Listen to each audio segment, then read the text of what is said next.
What's up, y'all? It's your boy DSD, and today we're talking about Kyrie Irving and that absolute bloodbath of a relationship he has with the Boston Celtics. It is a rivalry like you never seen before. The Celtics fans hate him, and he hates the Celtics fans. It's mutually exclusive. They do not like each other for good reason. Today, we're going to go over Game 1 and all the antics that happened in one game in the playoff series between the Nets and the Celtics. I am praying to God himself that this is gonna go 7 games because this drama is legit. Like I said, they hate each other, and let's get right into it.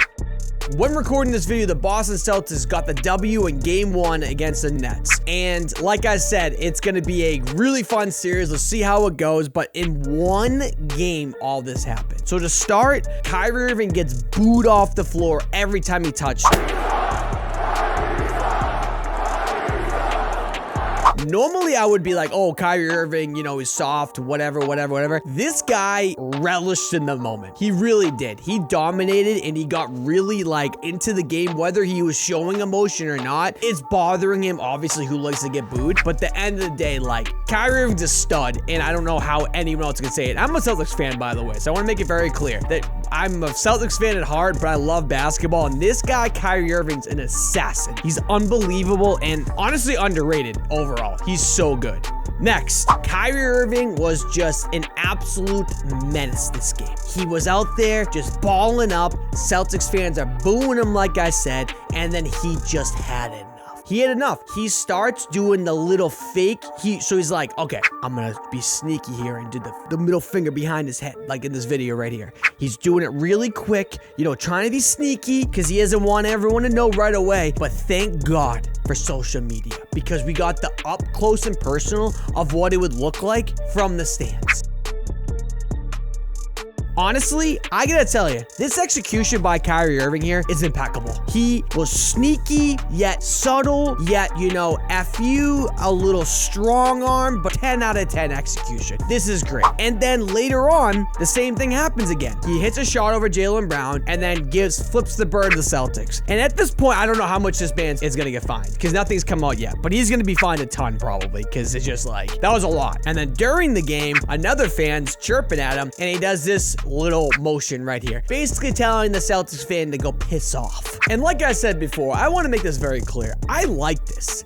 I think this is good for the game. And I think the NBA should allow the players to talk back to the fans because, it's not fun when only one party's yelling at each other. Kyrie Irving hates the Celtics. It's fine. It's obvious. Don't sugarcoat it. He does. Don't play this game like it doesn't bother him. It bothers him. He wants to be loved by all, just the way it works. But it's no fun when everyone can just talk trash to him. He can't say anything because he gets fined. No, NBA, allow your players to talk trash to the fans because it's fun. It creates more narrative. I'd be willing to bet the Game 2 tickets outside of the actual game because it was fabulous have gone up by a couple $100 just because of the Kyrie Irving stuff because this guy is ready to go. He wants to play and he's very engaged and it's awesome to see. Because also too, Jason Tatum hit the game winner over him where he did this really sweet spin.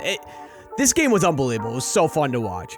But then after the game, when Kyrie Irving was walking to the locker room, a fan was like, hey, Kyrie, you suck or you stink or whatever. And then Kyrie Irving said some explicit back to him. Kyrie, you suck.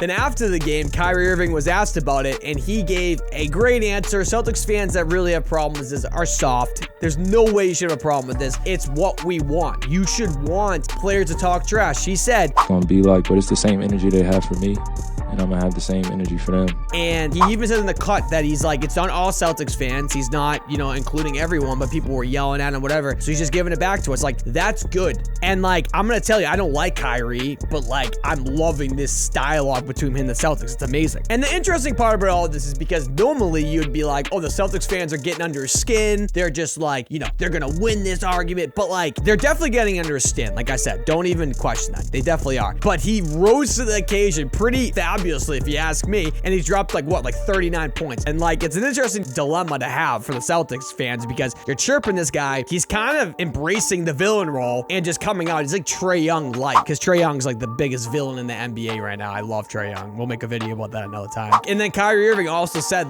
just embrace the dark side. It's just in very Kyrie Irving way. I mean, embrace it. embrace it. It's the dark side, embrace it. Kyrie Irving is hard to like just because he's just the way he talks and all this. But like, end of the day, he's an unbelievable basketball player, and there's no way to slice it besides this series is going to be unbelievable. And that's it. Make sure you leave a like, leave a comment. Let me know what you think in the comments, and subscribe if you enjoyed this video. Talk to you guys soon.